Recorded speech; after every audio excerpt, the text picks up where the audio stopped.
ఏడేడు జన్మల పాపాల్ని హరింపచేస్తుంది దీపదానం. ఈ మానవ జన్మను ఎలా తరింపచేసుకోవాలో ఎంతో ముందు చూపుతో మన మునులు ఋషులు మన కోసం ఎప్పుడో పొందుపరిచారు. కాకపోతే గుర్తించలేక దైవాన్ని నిందించడం మాత్రమే చేస్తూ ఉంటారు చాలామంది. ఒక్క దానం, ఒక్క దీపంతో ఏడాది ఫలితాలు అందుకునేలా సూచించడం నిజంగా మన అదృష్టం అనే చెప్పాలి.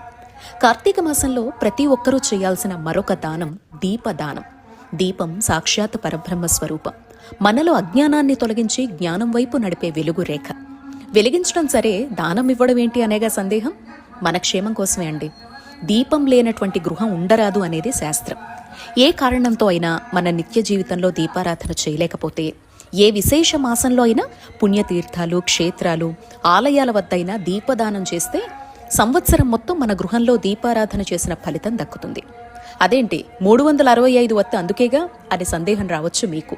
కాదు, దానం వేరు,